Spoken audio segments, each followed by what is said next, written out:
लेकिन गोस्वामी तुलसीदास जी इसी भाव को भगवान के स्थान पर माता पिता को रखे हैं। मात पिता जाके प्राण सम जाके, चार चार पदार्थ करतल ताके। जो पुत्र, जो पुत्री, पुत्र अपने माता पिता के चरणों की सेवा, पुत्री अपने सास ससुर की सेवा करती हो तो उनके हाथों में चारों पदार्थ प्राप्त हो जाते हैं। जीवन में प्रयत्न करना चाहिए कि मां पिता की सेवा करें। पुत्र की परिभाषा ही यही है बाबूजी। गरुड़ पुराण में श्लोक आया, पुत्र की लक्षण, पुत्र का लक्षण क्या है?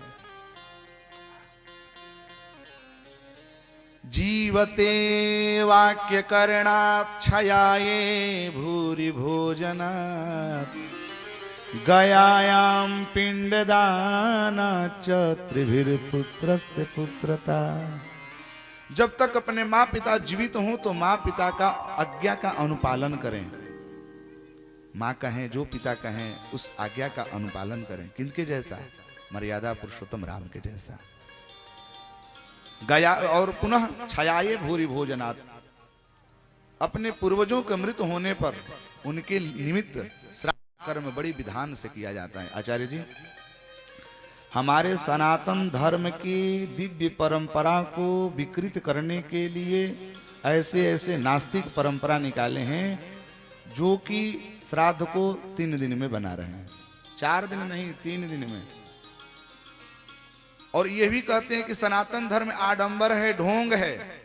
चलो ढोंग तो है, श्राद्ध कर्म ढोंग है, तुम्हारे दृष्टि में ढोंग है, तो फिर ये 3 दिन का ढोंग तुम क्यों कर रहे हो? हमारे यहाँ 10 गात्र की विधा विधान है। उत्तम षोडशी, मध्यम खोडशी, एकोदिष्ट श्राद्ध, कई प्रकार के श्राद्ध हैं। आहा, श्राद्ध श्राद्धम बिना तो पुंसाहा नरकम यान्ति नित्यसः। श्राद्ध के बिना तो व्यक्ति नरक में चला जाता है। षोडश संस्कार है, जिस संस्कार में अंत्येष्टि संस्कार आखिरी संस्कार बताया गया है, उसको विधि विधान पूर्वक किया जाता है। लेकिन हमारे सनातन धर्म को आडंबर घोषित करके इन संस्कारों को मिटाया जा रहा है। विवाह में देख लीजिए, विवाह एक उत्तम संस्कार है बाबूजी। कितने संस्कार हमारे यहाँ, कितने संस्कार हैं? 16 संस्कार हैं। यद्यपि पहले तो 40 संस्कार थे, अब 16 हैं। अब 16 संस्कार में प्रायः सब विलुप्त होते जा रहे हैं। गर्भाधान संस्कार से लेकर के अंत्येष्टि संस्कार तक हमारे यहाँ पद्धति रही थी। अब सबसे बड़ी विडंबना है कि किसी को ज्ञान ही नहीं कि गर्भाधान संस्कार होता क्या है, पुंसवन संस्कार होता क्या है, सीमंतोन्नयन संस्कार होता क्या है, जात कर्म संस्कार क्या, नामकरण संस्कार क्या होता है, किसी को पता नहीं है। 2-4 संस्कार बचे हुए हैं। विवाह संस्कार, उसको भी लोग आडंबर बना दिया। सारा कर्म करेगा, 2 लाख का टेंट, 1 लाख का भोजन, डीजे 50,000 का। और जो मुख्य जिस पर विधि विधान है वैदिक कर्म के अनुसार, जब पानी ग्रहण संस्कार किया जाता है, कन्यादान की विधि होती है, तो उस समय कहते हैं कि बाबा जल्दी खींच दी, जल्दी खींच दी। डीजे पर जब डीजे वाला परेशान हो जाते हैं, भैया बाजा बजा करके थक जाते हैं, तो स्वयं जितने घर के लोग हैं, डीजे वाले बाबू जरा गाना बजा दो, कहते हैं कि नहीं कहते? खूब नाचते हैं। आज जब पंडित जी कहते हैं हरि ओम मां भद्रम करणे, पंडित जी थोड़ा जल्दी खींच देना, काहे जी? विदाई करना है। अरे रो, जिस परंपरा को, ये विवाह परंपरा संस्कार एक संस्कार है, संस्कार को वैदिक विधान से अग्नि की साक्षी को मान करके, वैदिक मंत्रों को साक्षी मान करके असंस्कार किया जाता है। अब मुझे अब नहीं लगता कि संस्कार बचा है। क्यों? क्योंकि जिस मंडप में लोग दारू पी करके प्रवेश कर रहे हो, उस मंडप में देवता का पूजन होता है, वो तो दैत्य आकर के ग्रहण करते हैं।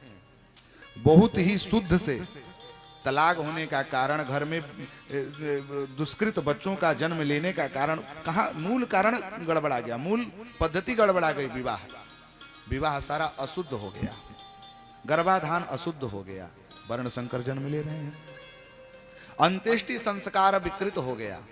इसीलिए पुत्र का लक्षण है जीवते वाक्य करना, जीते जी अपने पिता की आज्ञा का अनुपालन करना। बहुत लोग ऐसे होते हैं, हमारे एक ऐसे परिजन हैं जिनको मैं जानता हूं, नाम नहीं ग्रहण करूंगा, मेरे से स्वयं भागवत कथा करवाए थे। आज से कुछ साल पहले जब हम इस कथा में प्रवेश कर रहे थे तो हमारी दक्षिणा भी कम थी। मेहनत तो यही था, लेकिन दक्षिणा कम थी। हमें तो दक्षिणा कम मिला। तो कहीं कहीं बाबूजी विवाह से 7 दिन पहले गांव में भागवत होती है, कोई कोई जग करवाते हैं लोग शंकर जी का, और तब विवाह होता है। ओ हो, अंकुश राजा का कोई नाम सुना है जी? अंकुश राजा एक गायक है, दोनों भाई हैं। 7 दिन तक विवाह हुआ जिसमें ब्राह्मणों की दक्षिणा रुक गई, और 1.5 लाख रुपए में अंकुश राजा आकर के उनके यहाँ तिलक में धूम धड़ाका किया, खूब नाच प्रोग्राम किया, ऊपर से 20-25 हजार रुपए 500 ऐसे लुटा दिया गया। सारे लोग लुटा दिए, बीच में गोली चली, भगदड़ मच गया, कार्यक्रम चौपट। क्या मिला जी आपको उससे? जिस पद्धति से आपके जीवन में संस्कार बनने वाला था, चित्त पवित्र होने वाला था, आपने अपने चित्त को विकृत करने के लिए 1.5 लाख रुपए खर्चा कर दिया। विचार करना चाहिए। सरस्वती रुष्ट हो जाती हैं जब विद्या का दुरुपयोग करने लगते हैं व्यक्ति। लक्ष्मी रुष्ट होकर के वह घर छोड़ करके चली जाती हैं जब लक्ष्मी का दुरुपयोग होने लगता है। अब मेरे आंखों से घटित घटना को बताऊं। एक परिजन थे, जब उनको उड़ने की बारी आई, भगवान की कृपा बरसी बाबूजी, बालूघाट में अपना कुछ धन योजित किया और पैसा अथाह आने लगा। और जब पैसा अथाह आने लगा तो उस पैसा का दुरुपयोग होने लगा। कहाँ? जब नर्तकियां नृत्य करती हैं गांव में, वहां जाकर के बैठ करके 500 देने लगे।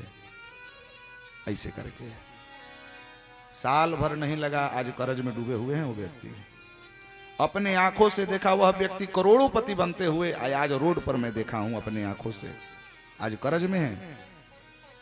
लक्ष्मी रुष्ट हो जाती है। कम पैसा हो, कम धन हो, लक्ष्मी दुरुपयोग नहीं कर। कहां जाए मेरा पैसा? पैसा को धन ही ऐसे हमारे यजमान बाबूजी श्री अखिलेश्वर पांडे जी महाभाग न जाने अपने जीवन में कितने धन का उपार्जन किए होंगे, लेकिन कम से कम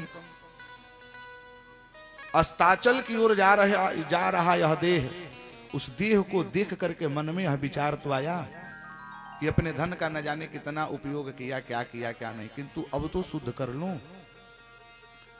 धन जो होते हैं, अर्थ जो होते हैं, मां लक्ष्मी के स्वरूप होते हैं।